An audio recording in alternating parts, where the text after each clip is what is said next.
So selling has been an incredible skill that you picked up. Well, since I early, can't right? make it, yeah, what else Right. is left? Right. So tell me about the early days at Apple. Like Yeah. you managed to convince them somehow that, I mean, you got into the Yeah, technology that's business, a whole nother right? story. Right? Yeah, And well... So tell me about, like, this was what, the 84, 83. 83. Okay, so... How many of you were not born in 83? Oh, shit. It's basically the same proportion. It's like almost everyone here, born after 83, international. All right. So what did that mean to be an Not evangelist? 1983, right? No. Yeah. What did that mean at the time to be an evangelist? Right? Okay. I think you were one of the first evangelists I'd ever heard. Well, there of was at a Jesus company. before me. No, I mean at a company. And John the Baptist. Yeah, so evangelism comes from Greek words meaning bringing the good news. So with the Macintosh division, rather than looking at Macintosh as another personal computer that would compete with the IBM PC or Apple II, it was more of a religion. It was more of a mission. It was more of a cause for us. And the enemy in this case was George Orwellian 1984, totalitarian, IBM thought police, Microsoft domination of the world. So this was an epic struggle against totalitarianism, against 1984, Orwellian.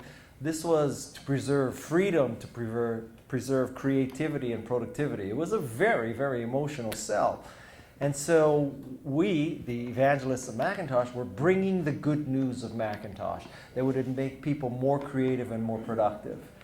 And that's what an evangelist does. And so many people want to know, what's the key to evangelism? And the key is called Guy's Golden Touch. So Guy's Golden Touch is not whatever I touch turns to gold, because that is simply not true. I wish that was true. Guy's Golden Touch is whatever is gold, Guy touches. So what I'm trying to communicate to you is that the key to evangelism is that you create or affiliate yourself or go to work for a company that has something great. Because it's very easy to evangelize something great, and it's very hard to evangelize crap. That's the key to evangelism, knowing what to evangelize. So do you think that you were very smart or got very lucky when you decided you wanted to work in tech and ended up at Apple? I don't consider myself that smart. I don't consider myself... You must have seen something in it, though, that made you think... I was just going to say, I just got lucky. Yeah. If I had a choice between being smart or lucky, I would pick lucky, honestly. I was in the right place at the right time. I worked very hard. I think the key to my success in life is that I'm willing to work hard. There are people who are much smarter than me. There's some people who can work harder than me, but not too many people can work harder and be smarter than me. So it's for me, it's all about grinding it out. I love to grind it out. I can grind it out. And there's a great book by a woman named Carol Dweck, D-W-E-C-K, about the mindset. And she says that, people with a growth mindset who believe in hard work and grinding it out, they can accomplish different things. But if you don't believe in the growth mindset, that you have this kind of set mindset, you get stuck. And you can even be, a great student, straight A's, 2400 SAT, all the good stuff, but you could still have a kind of a stuck mindset, because you believe that, people have been telling you you're so smart all your whole life that you become risk averse. Because if someone tells you you're smart, you don't want to try something new, because what if you fail? Then you'll burst the bubble, you'll ruin your self-image. So her advice to people, and I think this applies to entrepreneurship, and I tell this to my kids all the time, the key is not to be the smartest. The key is to work the hardest. Because I think hard work is the key, basically. And they say that about raising kids, that if you praise them for working hard... As opposed to being smart. As opposed to that, you're so smart, they'll start to assume that it's all supposed to come easy. Have I not convinced you that working hard is the key? Say yes. Once again, putting the kids on the spot.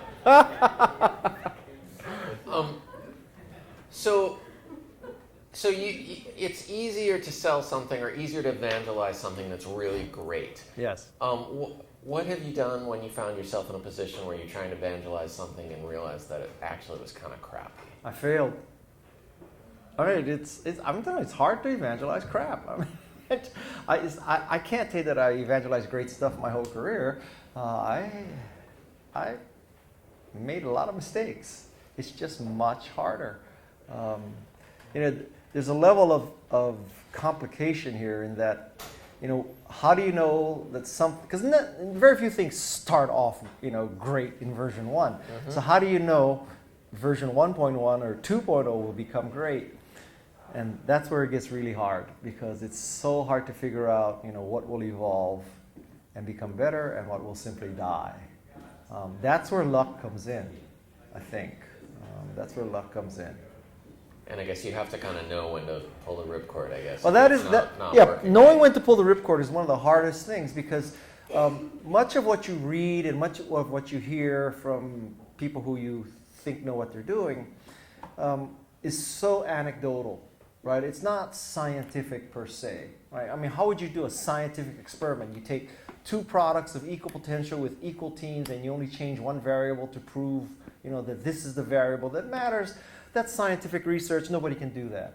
So, if you can read stories where the entrepreneur believed against all naysaying that, this product, this service was going to succeed, and everybody told him or her to quit and give up and pivot and all that, but he or she believed, and at the last possible moment, this order came in or something happened or, somebody picked them and they succeeded. So the lesson is never give up.